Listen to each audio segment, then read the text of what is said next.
What's good, Hey, Christian? How you how you doing? doing, buddy? You can hear me, right? Yeah, I hear you loud and clear. All right, good. Uh, Welcome to today's episode, first interview, whatever we're gonna call this. Here with me today is the current host of the Christian Arcand Show on WEEI 93.7 FM, former host of the afternoon show, and former co-host of the Adam Jones Show on 98.5 The Sports Hub and Boston Herald journalist. Please welcome Christian Arcand. Thank you for taking your time out of your day to be here. Will, thanks for having me, and it's good to be on with the Canton High School. What grade are you in at Canton High School right now? Junior, about to be a senior. You're about to be a senior. So my wife went to Canton High School a long time ago, and she was really Nice. excited when I told her that I was doing the interview with the fellow Canton Bulldogs. So go Dogs! Nice. Yeah. Nice to hear that. Before we start off today's interview, I love that fucking NBA, excuse my language, NBA Jam arcade machine back there. And another thing, huge fan, not even saying that because you're the first guest on here, but I actually called into your show 3 or 4 years ago. I think pretty sure Really? it was about Red Sox pitching. I forgot what I asked. It was probably pretty bad, but been a fan for a long time ever since. Pretty sure you're on the Adam Jones show. I was Okay. listening back then. Adam Jones not the most positive guy out there, but was a huge fan back then and continue to be now. Cool. Well, that's the thing. Like when you're doing the nights, any call is a good call. You don't, you know what I mean? Like sometimes people call in and they're just wasted and you can't even understand what they're saying. But at Oh my night, God. there's less people in the car, and that's really where our audience is. Our audience is all people driving to work or from work, basically. That's when Yeah. people listen to the radio the most. So when people are at night, listening to us and they want to call in, I even now, I really appreciate it. So don't ever feel like you got a bad take or something like for me and Jones and I don't know whoever's on nights at Sports Hub now, Joe Murray or whatever. I can tell you for Yeah. sure that we appreciate it when people call in at night. 100%. Yeah. Anyways, first question of today's interview. Growing up in Boston, what made you want to be a sports radios or a sports journalist and talk about sports for a living? Well, I grew up in the North End, and my father had Celtics tickets when I was a kid, and this was in the '80s, so it was during the Bird, McHale Parrish era. And my father also was in the bar industry. He owned a bar in Quincy Market called the Ames Plow Tavern, which was right near where we lived, and it was near enough to the garden. And back in the '80s, all of the bars and restaurants around the city all had these connections with the beer companies like Miller Lite and Budweiser and stuff like that. They all had these agreements and they all worked with the Celtics. So you would see like Dennis Johnson or McHale or Bird or Parrish or all these guys just around the city at different bars.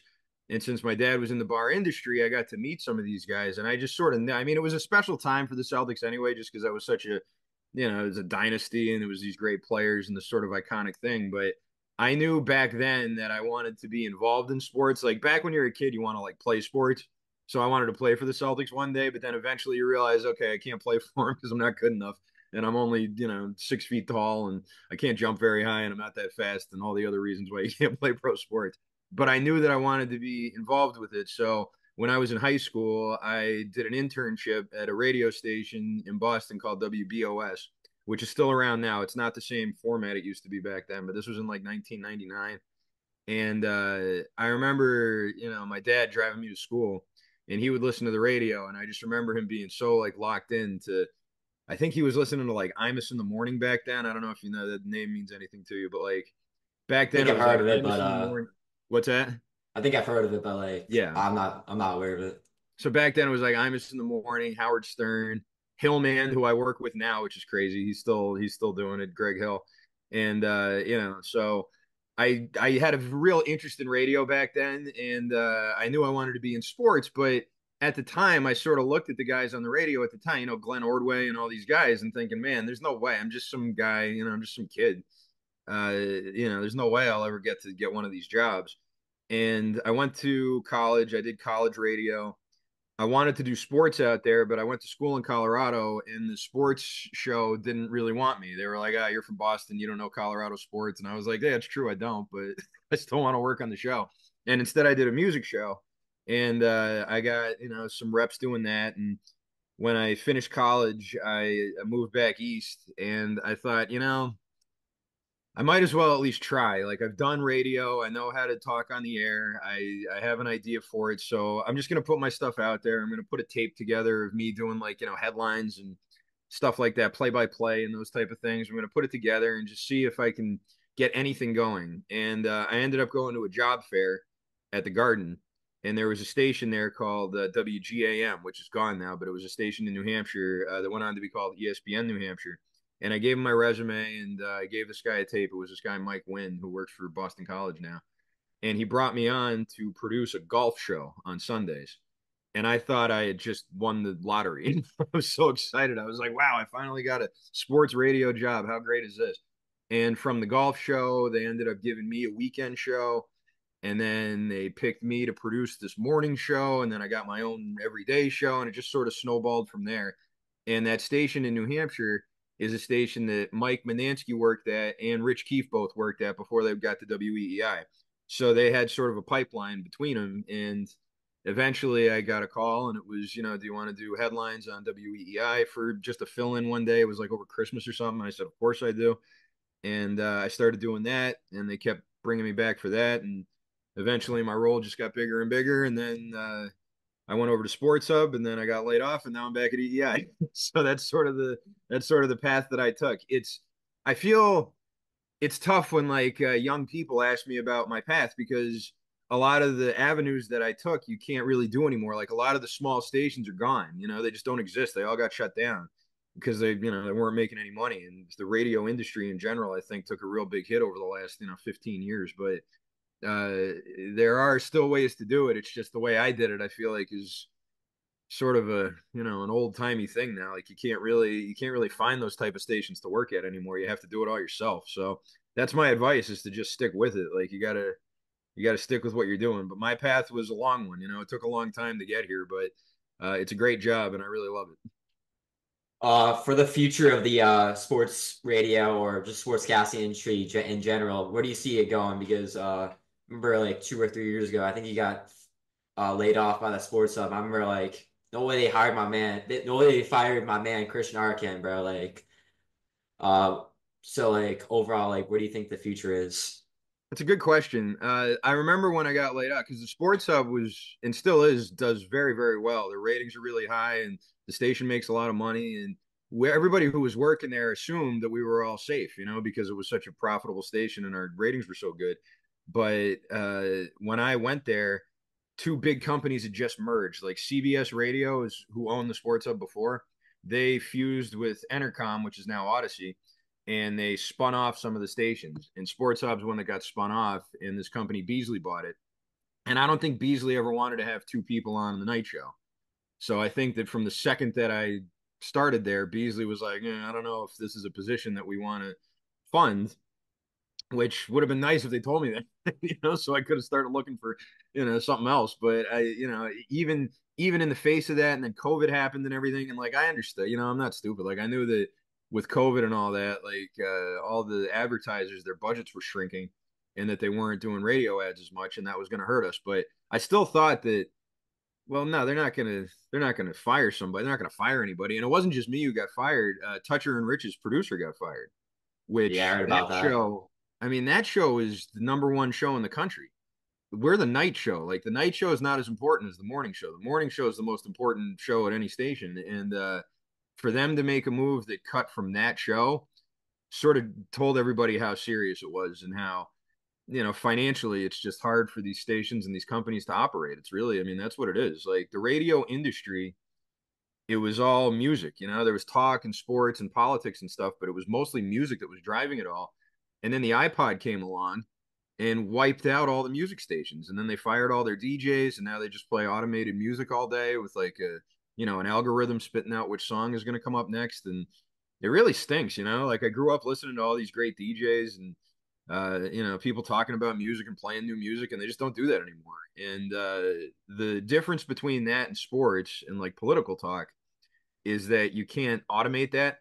Like, the other day, a big story breaks. Garrett Crochet signs his new contract. You can't automate that. You have to have someone come on and break the news.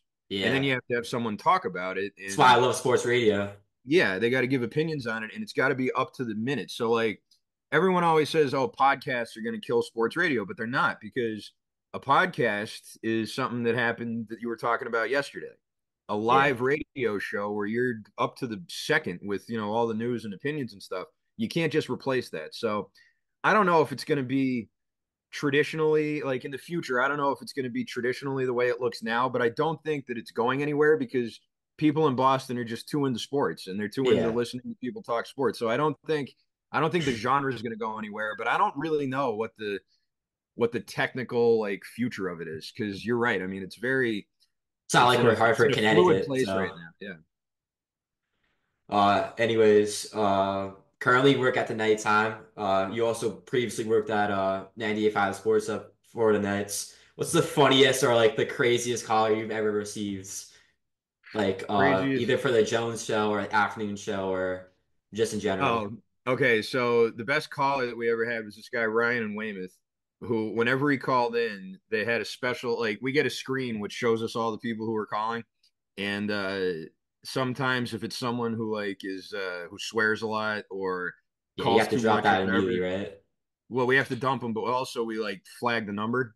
So when the number pops up, it like pops up red, like don't take this guy. He's drunk or he's swearing or whatever his problem is. And for this guy Ryan in Weymouth, we had a green flag for him, because he was this crazy guy who believed in like aliens and UFOs and like, all these like weird conspiracy theories.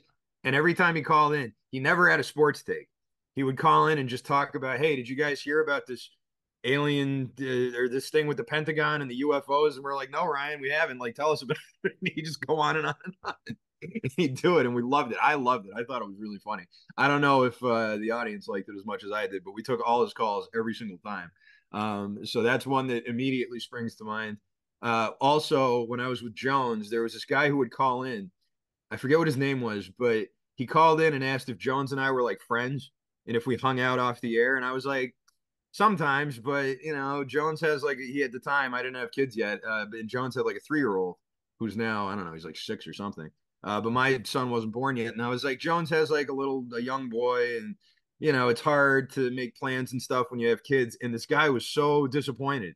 He was like, "You don't hang out?" I was Yo, like, what? not really." And he was like, "Ah, that really like ruins the show for me." I was like, "It Bro, does." what? Like, what are you talking about? But it goes to show that like people have like an image of you. People who listen to the show, they have like sort of an image of who you are and what you're into, and it's all filtered through their brain, and it's not reality. I mean, it's just sort of what they think. Like, we're on video now, but I remember listening to the radio and picturing what all the people looked like, because you didn't know what they looked like. And so I'm always conscious of that. I'm always thinking like, I wonder how this comes off. I wonder if I'm representing myself the way I want to be right here, because people can hear what you're saying and hear the way you say it and just filter it through their brains and create a picture of you that's nothing like what's actually real. And so that one, I remember that guy. That guy sort of stopped me in my tracks. I was like, wow, like it's cool. It makes, because it sounds like to him that Jones and I are good friends and that we have this great rapport. And I thought we did, and we still are friends. And we do hang out once in a while. But yeah, I remember this guy just thought that we were like BFFs, that we hung out all the time. And I was like, nah, man, not really. Like, he's got a family. I've got my wife. We live in different parts of the state. Like, it's not really like that. And he was just so let down. I always remember that one. Tying back into that question right there. You've had a lot of co-hosts over the years. Adam Jones, Megan Ottolini, who else? Rich Keefe, I think. I never worked with Keith. I worked with Andy Hart. I've worked with, like, on a regular show in New Hampshire. I worked with this guy Tom King, Pete Shepard, who used to be on WEEI with Ordway back in the day. That's it mostly. Like, a lot of times they just throw me on the air by myself and just throw me color. Like, here, go ahead and talk. Uh, And there's not a lot of guys at the station, I think, that like doing that. I kind of like it. I kind of like when it's just me and I can just go and say whatever I want. Like it's nice to go back and forth with someone, and I think that makes for a better show sometimes. But sometimes you just want to get stuff off your chest, and it's nice to be able to do that without someone else interrupting or giving you their take or whatever. Like it depends on sort of what the news is of the day. But yeah, I've had a lot of co-hosts. I've learned a lot from all of them. I think that as a broadcaster, it's important to do that. You work with people, you got to sort of learn their timing, you got to learn their cadence, you got to learn like what's important to them and what they do and don't like to talk about and all that stuff. So I feel like I've learned a lot from everybody I've worked with. Yeah, yeah. Just a quick question. Your nickname, or what used to be your nickname, was the Reverend. Where did that come from? So, all right, that's sort of a thing. Like, it's not really my nickname, but so when I first started, I was working a lot of weekends, and that was sort of my main time slot. I didn't have a regular time slot during the day yet. This was before I got hired full time with the Jones Show, and I had been at EEI. I was doing late nights there, but I was still doing weekends. And at Sports Hub, I was doing just weekends and like the occasional fill-in. This was before they hired me full time. And someone said, Arcand, no matter what station Arcand's on, I hear him every Sunday. And then someone's like, yeah, he works more Sundays than the Reverend does. And then someone started calling me the Reverend. And so I turned the show and I made it to Sunday Mass or the Sunday service. And I was the Reverend. And that was sort of like a joke. And you wouldn't think so, but some Catholic people got very offended by that, which I thought was funny because I'm Catholic. Like, I'm Yeah, 100%. exactly, I went, bro. yeah, I was baptized. My son was baptized. I had my first communion, all that stuff. Like, I am a practicing Catholic. I'm not, maybe I'm not the best Catholic in the world, but I wasn't doing it to make fun of Catholics. I was just doing it to make fun of myself, kind of, because I was working so many Sundays. And I got this letter once from this, like, I assume it was an old woman who said, I was listening to this guy. He calls himself the Reverend, and he played church bells, and it was so offensive. And you're lucky someone doesn't sue you for mocking religion. And I wrote back to her, and I was like, lady, I'm Catholic. Like, I'm not mocking anything. I was just sort of talking about myself and the fact that I work on these Sundays. And it's not like I go on the air and rip on Jesus or anything. I just go Yeah, on and do exactly. yeah, I just go do a normal Yeah. sports show, but like the imaging was with the church stuff. So that's where that came from. And I still do it occasionally. Like I'm working tomorrow on Sunday, 11 a.m. if you want to tune in, tell your friends to Yeah, I'll tune tune in. in. So yeah, we'll probably do like the Sunday thing then. And occasionally I'll get like an angry email or text about it, but I don't really care anymore. Like you can't please everyone. Yeah, yeah. At the end of the day, like, no matter what you do, some people are gonna be mad at you, but you just can't listen to that. Uh, what take do you feel most proud of over the years, and what take do you feel like you could take back? Like, what take do you feel like aged really well, and what take like didn't really age that well at all? Okay, the one that aged the worst. I was just thinking of this the other day because Carmelo Anthony made it into the Hall of Fame. You see that? Yeah, I saw So that. he's going into the Basketball Hall of Fame. And this was before I was really even working in radio. Like I was still in college, I think, when he got drafted. But the year he got drafted, LeBron went first. And then it was Darko Milicic, Carmelo, and Chris Bosh that was all in that same draft, I think. Yeah, yeah. And I remember telling everybody that Carmelo Anthony was going to be better than LeBron because he played that one year at Syracuse and he won the national championship. And I was I mean, like, it was a LeBron, really good run, so it and he was. I was mean, he was awesome yeah. that year. It was he looked like the best player in the world. And I'd only seen LeBron in those like high school games that they played on ESPN. And I was like, he's beating these high school kids. Like he's not. Carmelo's actually playing real college opponents. And look at how good he is. And he's going to be better than LeBron. And I told everybody that. And I was very, very wrong. I was 100% wrong about I that mean, one. at least he didn't end up like Darko Milicic, so That's true. At least I didn't say Darko would be better than all of them. That would have been a worse take. maybe like But let's see. Andrea Bargani. I know. What's one that I'm really proud of? I don't know. I'm not proud of any of my teams. I'd say one that I'm most proud of. I was ahead of the curve. I think Jones and I both were ahead of the curve on the Brady Belichick breakup. I think that Yeah. when in 2017, after the Super Bowl that they lost to the Eagles, the Malcolm Butler Super Bowl, I think we both were kind of we and I hadn't started working with him yet, but I worked that Super Bowl. And after the game, I was on all night. I was on the whole night until 6 in the morning when Toucher and Rich came on. And I took so many phone calls from people who were so mad at Belichick for not playing Butler and saying he should fire him and blah blah blah blah. And they had just won two Super Bowls. They That's just low-key kind of crazy firing him. yeah, and they had just there would have been a three, not a three-peat, but it would have been like 3 and 4 years or whatever if they'd won that one. And all these people were calling in and they were so mad. And I was mad too that they lost, but I wasn't like fire the guy.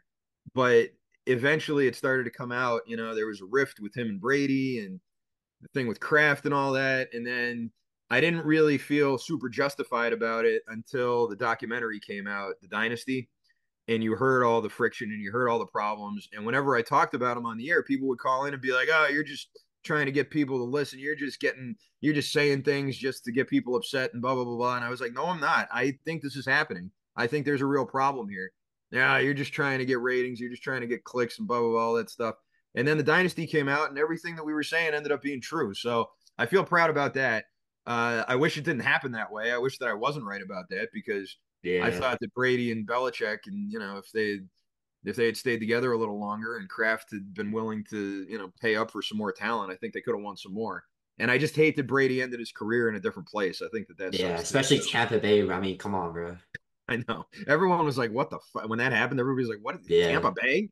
And then he wins right away, and it's like, "Oh, okay, in our face." So that was one. I feel like I was on the right side, or I was ahead Yeah, of definitely. everybody else on that one. Moral of the story, don't replace the greatest quarterback of all time with a washed up Cam Newton and an immobile Alabama quarterback. I mean, Yeah, I personally, mean, I'm a Giants fan, so like I'm on oh the really? opposite side. We let Tom Coughlin go. Ever since then, it's been not good at all. I think we've had the worst record in the NFL since that happened. Is that right? Yeah, that could be. Tom Coughlin. I'm hoping that the Giants and the Patriots swing a trade in a couple weeks. I want the Patriots to swap with the Giants so they can take Carter, and then that way the Giants can take Sanders. And I think the Giants sneaky want Sanders. They got these two old quarterbacks, but I think they'd be okay if they took Sanders and got more picks or whatever. And the Patriots need an edge rusher more than the Giants do. The Giants have Thibodeau Yeah. and Burns and all those guys. Although They don't need I'll be real Carter. with you. Here's a take I have. Thibodeau is Mm. very overrated in my opinion. You I think don't think so? he's yeah. I don't think he's gonna be like ever gonna be a Pro Bowl type of guy. Okay. Anyways, go Burns is pretty on. good. Yeah, Burns is he's pretty good. good. Yeah. I mean, listen, if you end up getting Carter, I don't think it's going to hurt your defense, but I think the Patriots need him more than the Giants do. And I think the Giants still need a quarterback really bad. And I'm a big Colorado guy. I went to school in Colorado, so I love Sanders and I love Travis Hunter. I think both of those guys are getting a lot of heat just because of Dion. People don't like Dion, but I think Yeah. both of those guys are going to be really good in the NFL. And I hope that the Giants and the Patriots can swap somehow, but I don't know. I don't see it happening. I hope they do. I just don't think they will. Say it's like a 2-3% possibility, but who knows? Anything can Maybe. happen. I think the Giants Uh, should be agreeable to it. Like they don't need Carter, and they do need a quarterback, and they can get another pick. And like, it's not like they're moving down to 9 or out of the first round or something. They're moving one spot backwards. Like, yeah. I think they should have the phone. They should not be hanging up any calls with offers like that. I think they should be Yeah. open. Especially when they're coming off the worst season in Giants history. I mean, Joe Shane and Brian Daboll are both on the hot seat, so Definitely. who knows? Yeah. Next question. Basketball is kind of like my second sport behind football. Can the Cavaliers or not the Knicks? The Knicks are terrible, but can the Cavaliers pose a challenge to the Celtics in the Eastern Conference? You think? I think it'll be a good series if they stay healthy.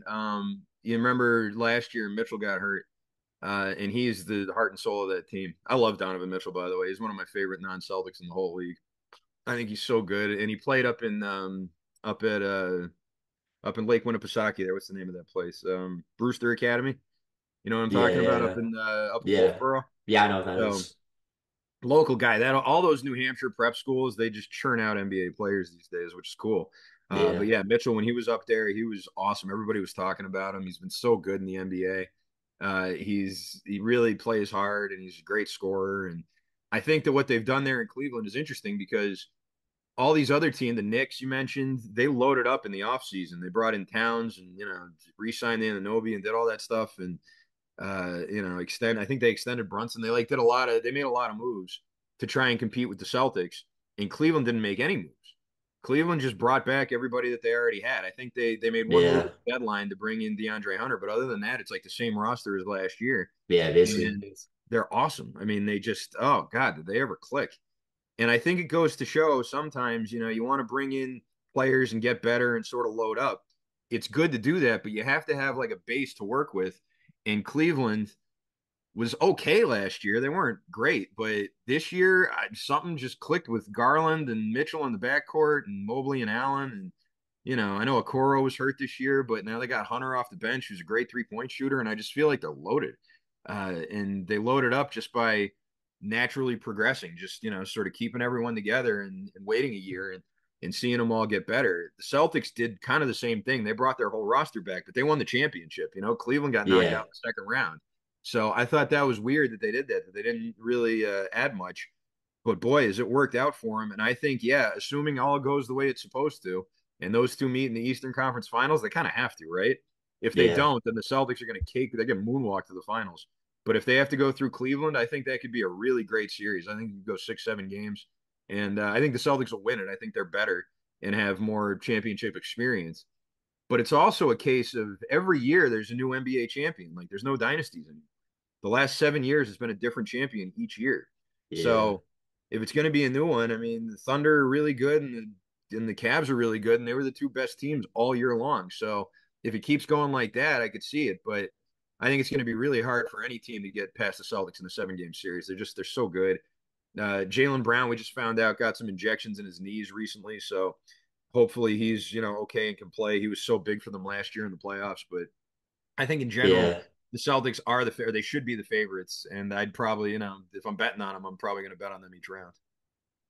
The NBA desperately needs a good NBA playoffs. I mean, ratings have been going down as of late. Another question that surrounds the NBA: are you team Stephen A. Smith or team LeBron? um, well, I'm definitely team Stephen A on the topic. After Stephen A was like, if he put his hands on me, I would have punched him. I was like, shut up, Stephen A. He would Come on, have. Stephen A. He would LeBron is like, I'm not even gonna say, but LeBron's beating him up. But LeBron would continue. have caved his whole head in. If LeBron with like a finger, he could have flicked him like this and caved in his entire face. So that Yeah, part of it, I was like, all right, Stephen A, shut the bleep up. Like you're not gonna fight LeBron. LeBron would bench press your whole family. Like, what are you talking about? But the whole thing about Stephen A and Bronny and all that and what he was talking about, I tend to agree. I think the whole thing with yeah, Bronny James was just ridiculous. Forcing the team to actually draft him, instead of some other player who deserves to be drafted, who didn't average 4 points a game in college or whatever. Like that, I thought was ridiculous. LeBron's led a very charmed life, and he just sort of assumes, hey, I'm LeBron. I can do whatever I want. I want my son to play with me so we can, throw alley oops to each other and whatever. And it's like, shut up, man. Like, just, like this yeah, isn't the LeBron show. It's the NBA. It's the Los Angeles Lakers. Like, it's bigger than you. And I don't like that nepo baby crap. I just think that stuff is so lame. If the kid's good enough to play, then sure, great. Yeah, you guys play yeah. together, fine. Ken Griffey Jr. played with Ken He Griffey hasn't Sr. been bad in the G League though. What's that?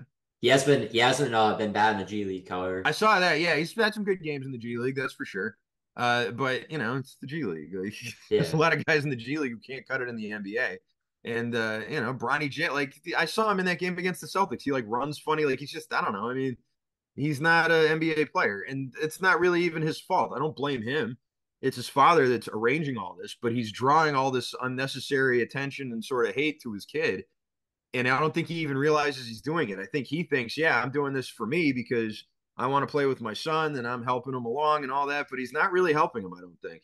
It's like he's making Bronny think that he's as special as LeBron, and he's not, and he's never going to be. And I just think that that's sort of a tough lesson. Once he's done in the G League, he's not going to be a Laker, like it just once LeBron's not in the picture anymore, then there's going to be no room for Bronny. I thought the same thing with Bill Belichick. He brought his kids over to coach at UNC, yeah. That was and pretty crazy, bro. yeah, he wants his That was son to be basically like like the a next package coach. deal. Yeah, and it's like, if your son's good enough to be a coach, let him go be a coach. What do you have Yeah. to have him under your thing for? Like I thought that was kind of lame. I don't like that. I don't like when, and I'm sure my son is 2 years old now. I'm sure he's not going to want to hear this, but like, if he wants to work in radio, I'm not just going to get him a job. I'm not going to say, hey, yeah, Wow, here. Christian, come on, Well, I'm man. not. I don't think that's the right thing to do. I don't want to take away a I'm job from joking. I'm somebody joking. else. And I don't want to just make him think that because he's my kid, he can just go and do, he can go work on the radio. So like if he's good enough and he works at it and he gets his own time slot away from me and works on it, and then they hire him in Boston, if I'm even doing radio at that point, which I probably won't be, but if all that happens, then great. but I don't like the idea of just, well, this is my son, so I think he should have this job and screw everybody else. Like if that had happened when I was coming up, I would have hated that. Um, Next question. It says we have, Sorry. I don't know why it says I have 9 minutes left on the time, but whatever. Okay. Uh, Over under 7 wins for the Patriots this season. I'm gonna say under. I hate to say it, but I think 7.5. You said? 7.5. Yeah. Yeah, I think seven's probably the ceiling, so I'll go with the under there. I think that they will be better. I don't see how they won't be better, but they just spent so much attention on the defense. I think the defense will certainly be better. That'll win them probably like three more games. But Diggs, I'm not sold on. I don't really think they did a lot else to help him offensively, to help Drake May. And I think that should have been a higher priority. You want to redo the defense, like I get that. Mike Vrabel was a defensive player and is sort of a defensive minded head coach, and that's fine. I mean, there's nothing wrong with that, but you have to you have to help out your young quarterback. If the whole point of last year was to develop Drake May, I think he did an okay job with it, but your biggest issue with him was that he had no offensive line and he had nobody to throw to, and the offensive line's a little bit better with that right tackle they signed, Moses, but he's still Steph Diggs is his only new weapon, and he's not going to be ready, I don't think, week one. So we'll see. Diggs, when they signed Diggs, he was not high on my list because he couldn't make it work in Buffalo when he was getting the ball all the time. Like he led the league in receptions, I think, a year or two, and he still was like, I'm not getting the ball enough. And it's like, well, if you don't think Josh Allen's getting you the ball enough, then what's he going to think about Drake May? And I don't know. I didn't love the fit. He came and when he had his press conference, I thought he came off a lot better than I was expecting. And he's a great player. It's not like he stinks, but he did Yeah. blow out his knee last year. And, we'll see if he's the He might same be sort on of the explosive decline. player. Hmm? He might be on the decline, He might be. honestly. I mean, we'll see. Either way, I wanted him to do more. I was hoping they'd be able to get Travis Hunter in the draft. Doesn't look like they will now. I think Cleveland's locked in with him. So I don't know. I think yeah. In general, I'd go under, but I think they'll be right under. I think it'll be like 6 or 7. Yeah.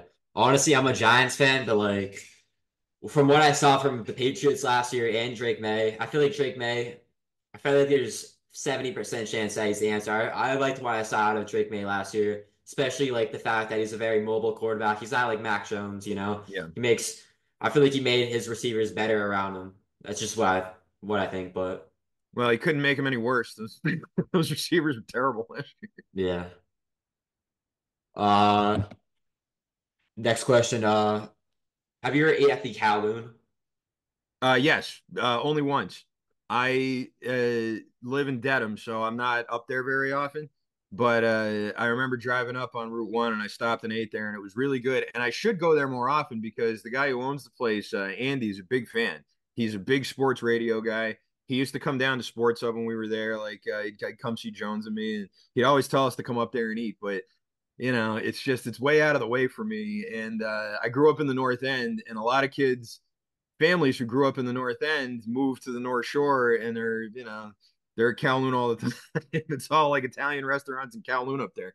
So I'd love to go back up there again. It's a cool place. And I know during COVID they were doing like movie screenings and stuff outside. And I love Chinese food. So yeah, I've been not as much as I'd like to. I got to get back up there, but I have been before. Yes. The reason why I mentioned that is because I'm about to turn 18 in like 2 weeks. Mhm.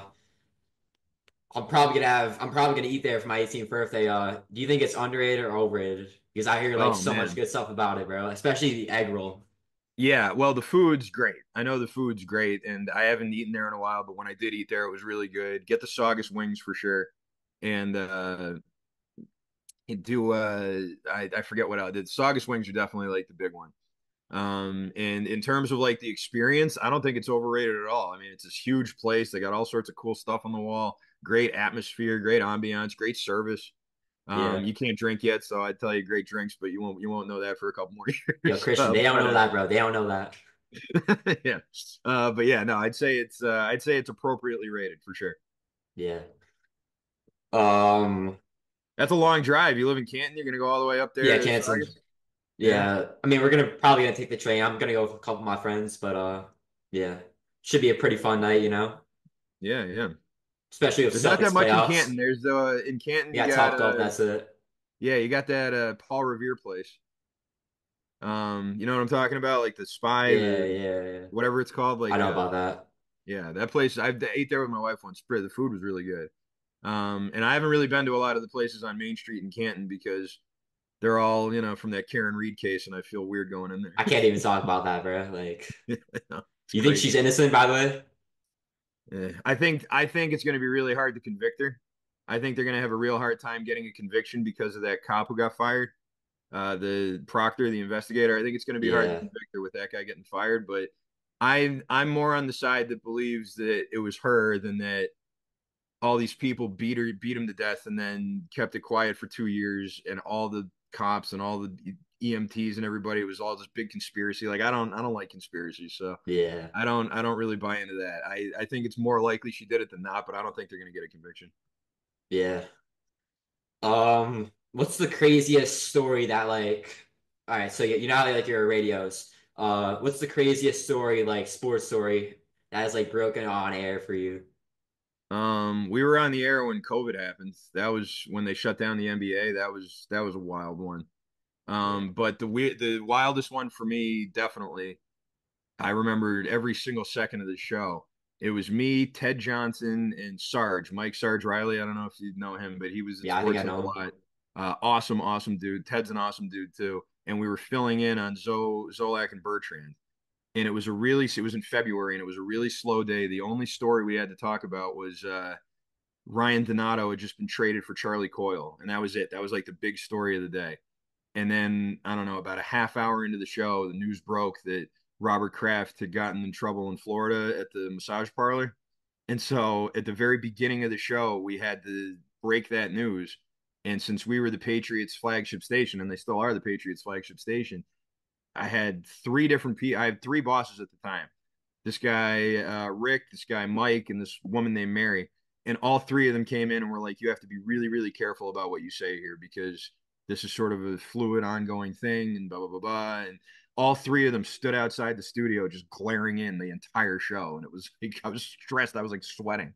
But we were lucky that day because first of all of the news was breaking, so we just reacted to the news as it came out. First, it was here's this thing: Robert Kraft got cut up in this thing, and then the police released a statement, and then the Patriots released a statement, and then Kraft released a statement, and then there was this big press conference, and like all this stuff happened, and so we didn't really have a lot of opportunity to like give an opinion on it. We were just sort of like, here's what's going on. And Ted was next to me, and I remember he was calling him. He was like, "Oh, this is so bad for Mr. Kraft," and I'm like, "Ted, can we chill with the Mr. Kraft? He's accused of going to a massage parlor and getting, like, we don't have to be so formal here. This is kind of like an embarrassing thing." And the only time that any of my bosses I thought were going to come in and yell at me was when the detail came out that he was there like the night before.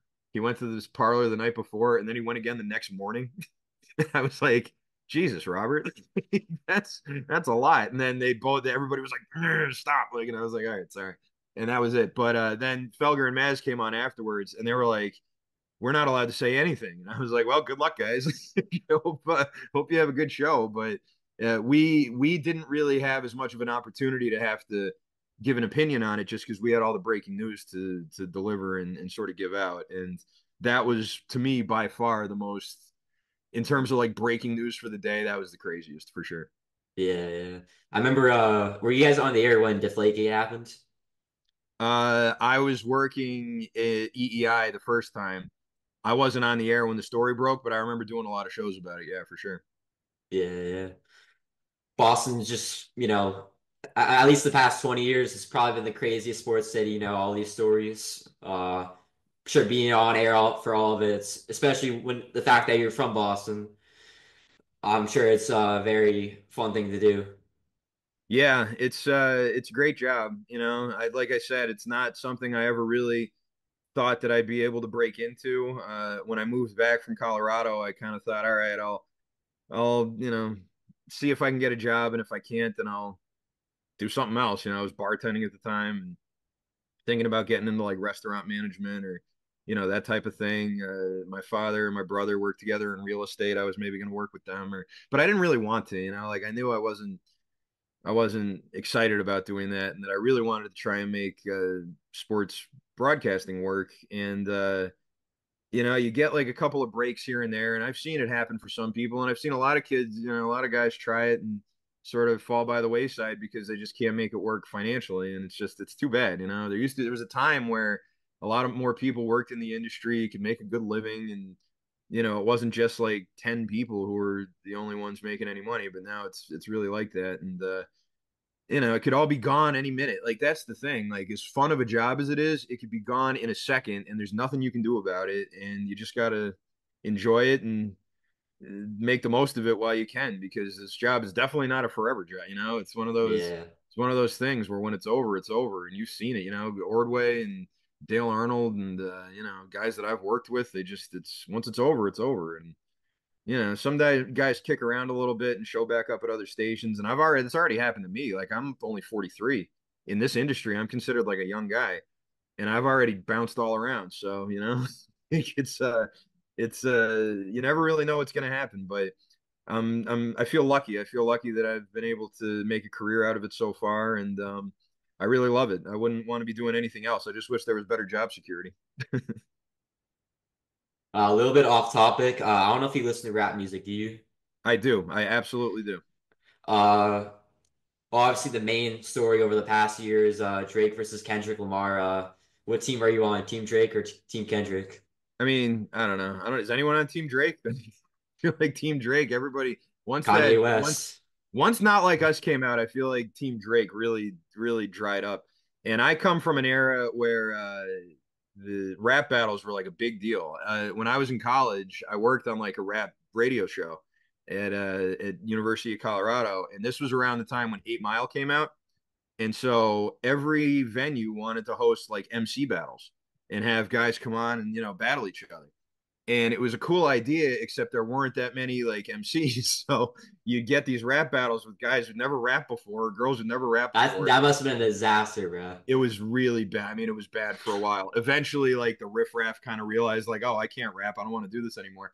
And there Yeah. were better ones after that. But we put on a ton of concerts. I got to interview Pharoah Monch, MOP, Slick Rick, Hieroglyphics, and Souls of Mischief, and all those guys. I got to go on their tour bus. I got to meet the Black Eyed Peas. They used to be cool. um, you know, uh, Really, when I stopped being super into it was like around like 2008, 2009, like when Jeezy was getting really big and like Lil Wayne and all that. But yeah, from I don't know, the mid 90s until about 2010, the only two things I really cared about were sports and hip hop. That was it. Yeah, I was a big fan, and I thought the Drake Kendrick thing was really good. I thought uh, all the songs were pretty good songs, except for that Drake song with the AI, where he had like Oh yeah, AI but that doesn't really Tupac. count in my opinion. It was like the That first was song of the bullshit. I beef. hated that. I Yeah, I thought that hate it. was, Yeah. I do like think Family Matters is probably the best song of the beef. I don't know if you listen to it or not, but Family Matters was the Drake song, right? yeah. Yeah, it's like 7 minutes long. That was a good song for Yeah, that sure. was a really good song. Yeah, but then Not Like Us came out and just Yeah, wiped that it. was yeah. I'm personally a Drake fan. I don't know if you are or not, but overall, who's the better artist? I think you kind of answered it I already, think but Kendrick's the better rapper. I'd say Drake's the better artist. yeah, He makes better like pop songs. He's a little more versatile. He's a better singer. yeah, Um, but I think that Kendrick's definitely the better rapper. Definitely. yeah. Uh, First time I think I've ever heard of you was like back in 2018, 2019. I read this story about you got fired from the Herald because you criticized Trump. I think I heard this on an interview actually. What went down over there at the Herald and why did you get fired? Well, I, I don't know for sure that it was because I criticized Trump. I always just sort of assume that. They hired me to do a afternoon show, and they wanted it to be like sports and politics, and I was like, okay, sure. So I don't think they knew what my politics were. Like I don't like Trump, so when he got elected, there was all this stuff he was doing with like Russia and all that, and I wasn't going in on him like every single day. But when I did bring them up, I would try and needle people, because that's what you do in talk radio. You're trying to get a reaction. You're trying to get people to react to you on the show. And I knew the audience for the Herald Radio was going to be people who like Trump, so I wanted to try and get a reaction from them. And I did my sports stuff, but whenever we brought up Trump, I'd always kind of rip on him, and they'd send in people to argue with me and stuff like that. And my show at the Herald was the highest rated show that Herald Radio ever had. And they told me this. I didn't know this. They told me this after they laid me off. And I was like, well, what are you laying me off for? And they said, well, and if you noticed, the Herald, they had to sell their office. Like they have no, it's been rough for the Herald for the last few Yeah. years. But I only worked there for about 3 or 4 months. I was at EEI at the same time. So when I lost that job, I wasn't that worried about it. It was just sort of an extra thing I was doing. But yeah, I do it now too. Like you criticize the sports teams. We know we're listening that our audience is fans of the teams, but we criticize them to try and get people talking, to try and get a reaction, and to try and you know get the that's just how I learned how to do radio. Like that's what you're supposed to do. Like if you're just in there talking about how great everything is all the time, then what's the fun in that? Yeah, like You Marcus can't have Smart, big, greatest basketball player ever. Jackie Bradley Jr., greatest baseball player ever. Like, yeah, I don't think anyone wants to hear that. no, But and Smart, like, and those two guys, Jones had a big thing yeah, because he that's why always I said that, criticized him. bro. Like, I used Yeah, to be like the main focal point or like the main two athletes I got criticized yeah, from what and from like what I remember.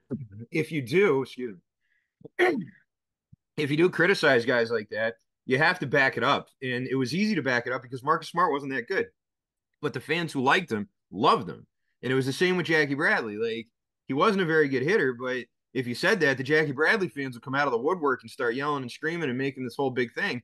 And that's good. That kind of engagement is good. You want that. You want people to care about what you're saying, even if they don't like it. So that was sort of my whole thing with the at the Herald was all right, I'm gonna criticize Trump and I'm gonna, sort of rip on him when we talk about him and hopefully that gets people to call in and yell at me and then, we can go back and forth. And I knew what I was talking about. It's not like I was just making up stuff about Trump. I still don't like him now, but yeah, I think what ended up happening is that they laid me off. They laid the two other guys off too. And instead, Herald Radio just became like people who already worked there.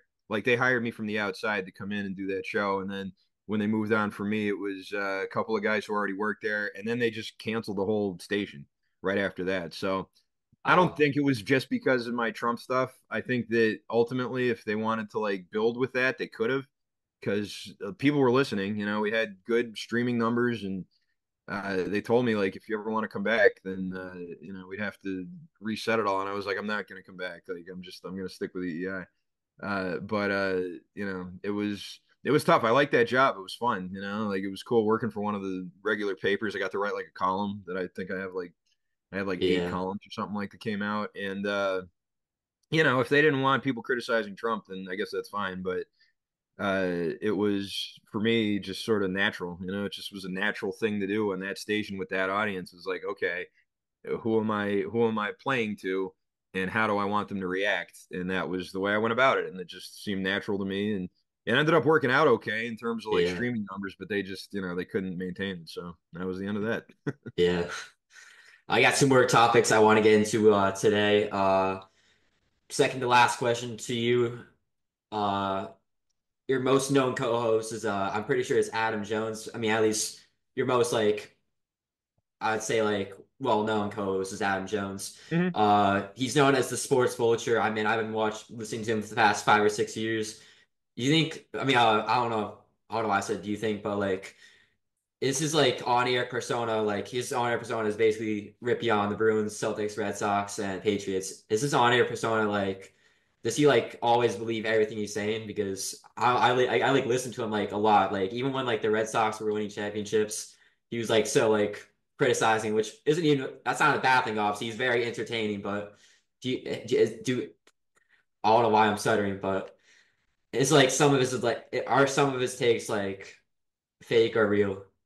I don't think he ever has. It's not a knock on the guy, by the way. I found him very entertaining. Yeah. I've been listening to him for the past 5 years, but are some of I his don't think he takes? does like fake takes. I don't think he does that. I think sometimes he goes over the top with his takes and it goes for a reaction like we all do. I mean, everybody sort of wants to get a reaction when we get on the air. But yeah, his sort of demeanor was one that at the Sports Hub in particular, coming on after Felger, I think there was kind of more of a what's the word, like a culture there maybe that was a little bit more sort of defined by like Yeah, Felger and Mazin coming on after yeah. them. And their audience would carry over to our show, and I think they were sort of expecting a certain thing. And I never really took it that way. Like I always sort of thought that my role was to be more like comic relief and to have takes and stuff like that, but to try and make it funny. And I still try and do that. Like I try and think about how I can get humor out of certain scenarios or certain takes and things going on with the teams and jokes that you can make out of it and stuff like Yeah, that. yeah, I think with Jones, his was much more narrative driven. His way of doing radio, I think, is more narrative driven than my is, and I think that's why we made sort of a good team. If you notice now, him and Keith, he's not as negative anymore, and that shows more comedy now. Have you noticed? Like they're the two of I mean, them, I like can't they. really listen to it because one, the show is airing and I'm in school, but like, Oh yeah, right. but Sure. Well, it's a different sounding show. It's different from our show sounded for sure. I don't think that Jones fakes it though. I definitely don't. I think 100%. He's very prepared. Whenever he has a take, he backs it up. He does a lot of work. He does a ton of work and is a very good. He's very good at arguing his point. yeah, he's very So him and I entertaining. had some great argument. Where we were just screaming at each other, really like yelling, and then we'd go to commercial and be like, "Hey, that was a good segment." Like it's never Yeah, personal. It never holds over. I think when you're in radio long enough, you kind of get that. Like you disassociate yourself and your personal feelings from the things you're saying on the air sometimes, if that makes sense. yeah, And you do it for the sake of a good radio segment. So I think we all had a very good understanding about that. We had a good rapport over the years. We worked together for like 5, 6 years. So I yeah, think that all worked out well. I think his show with Keith is great. And I'm really glad I got to work with him as long as I did. I learned a ton from Adam Jones. yeah, yeah. What's the funniest on-air argument you've gotten with Jones? Oh boy. Yeah, this is about to be good. Yeah, let me think. If it was like sports related. Oh, okay. So I have you ever know anybody that has a problem eating cilantro? What? You know what cilantro is? Nah, I don't. All right, so cilantro is like herb, it's in like Mexican food. Oh It's like yeah, yeah, parsley or something, but it's got this like very distinct taste. And for certain people, cilantro tastes really bad, and I'm one of those people. It's like a genetic thing. And if I eat something with cilantro in it, even a little tiny bit, it ruins the flavor of the entire thing. And I told Jones this on the air once, and then we had this big argument about how I can't be trusted to tell you what food tastes like because I have a flawed palate because of cilantro. And we ended up arguing about it for like an hour, just yelling back and forth. And I was telling him that putting ketchup on hot dogs is for little kids. And he goes, "What do you know about eating ketchup or hot dogs? Because you have a flawed palate because of the cilantro thing." And it was so stupid, but all these people were calling in and they were defending putting ketchup on hot dogs and they were like talking about cilantro and how they know somebody who can't eat cilantro and the rest of their palate's fine. And it was like lines were formed down the middle. It was like one side on the Arcand, Team Jones, and all that. And there was another argument we had about who would win in a fight, a shark or a bear, and who would you rather be attacked by, a shark or a bear? And I was Team Shark, and he was Team Bear. And this went on for years. We would argue about this randomly, like for years. Someone would call in and be like, "By the way, Arkin, I agree with you about the shark versus the bear." And then it would just boom, it would just take off from there, and we'd start arguing about the shark and the bear again. And so Wait, would it you was say who would stupid. win a And fight, a shark or a bear? what's that? Who would win a fight, a shark or a bear? Well, if they're in the water, the shark would win. And I'd rather be attacked by a bear than a shark because if you get bit by a shark and you're in the water, you're done. I mean, that's it. If a bear rushes up on you, you can get away from the bear. You can go in the hat, you could do sight, you could scare the Okay, bear but if a away. But bear attacks you, you're also done. At least you're with a done. I mean, shark, you're there's probably like, done either way, but I think I'd have more of a chance against the bear than a shark, I guess is the point. yeah, I think against the bear, you can run. You ever seen those videos where like a cat goes up and hisses at a bear and the bear runs away? Like bears are stupid. You can fuck with a bear. Like you can scare a bear away. I don't think you can scare a shark away. I think the shark's going yeah, to get you every time. So I you're was Team probably Shark over fucked. Team Bear. And this was an argument with Jones and I that went on for, yeah, it's still going on now, I think. It went on for Yo, years and years. what? 8 years now? That's crazy. Yeah, pretty much. Yeah. Uh, Last question for today's interview. Okay. I remember a while back, I think this was on your Instagram page. It was a video of you shooting hoops at the TD Garden. Hmm. I saw you had like a wedge jump shot. You think you're the best basketball player at WEEI? Um, Probably Wiggins because he's a pro athlete and he also was a really, really good high school player. I remember when I was a kid, he was at East Boston High School, and it was him and these two other guys, one of whom died, unfortunately. He got killed, which was really, really sad when it happened. His name was Antoine Some. I forget what his name was, but the three of them were at East Boston High, and they were awesome. They were like the best team in the state.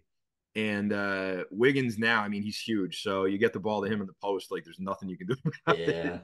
But I think after him, I don't know. Keith was a pretty good basketball player in high school. I only played through high school. I didn't play in college. But I still play, I still run on like the local courts sometimes. I haven't played in like a real game in a while, but I still like go out and shoot around a lot. So I think I know I'm better than anybody else on the morning show. I think I'm better than Keith. I know I'm better than Jones. I'm better than Andy. I'm better than Fitzy. Ted might be better than me. Again, the pro athlete He's thing. a It's hard to force, bro. I compete with mean, that. he played linebacker, I think, right?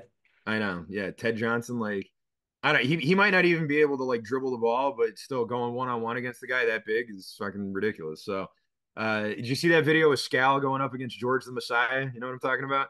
Why do you think he had any chance of being Scalabrine, bro? Like, I don't know. I know Scal was not the best NBA player, but like, he could easily destroy any street hooper out there. Everybody thinks that they can beat Scal, and no one can. It's amazing. But yeah, I think at EEI I do well against other than Ted and Wiggy, I think I could beat anybody with one on one. Yeah, Other than them. especially Jones, right? Definitely Jones. Yeah. And definitely Andy Hart too.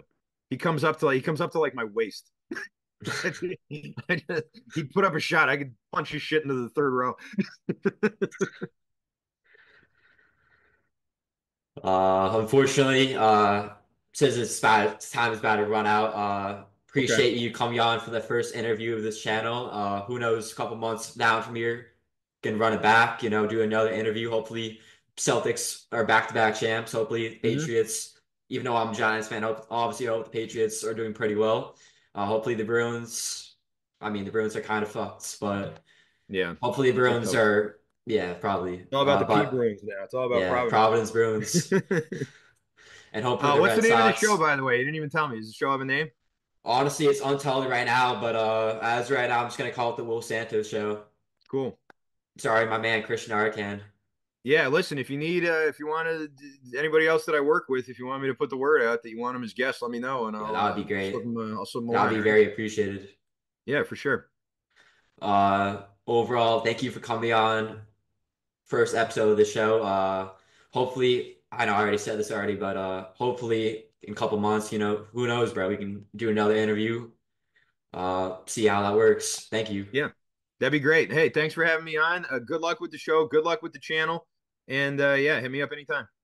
Yeah, thank you. All right, cool. I'll talk to you later, man. Thanks. This was fun. See ya. All right, bye bye. Bye.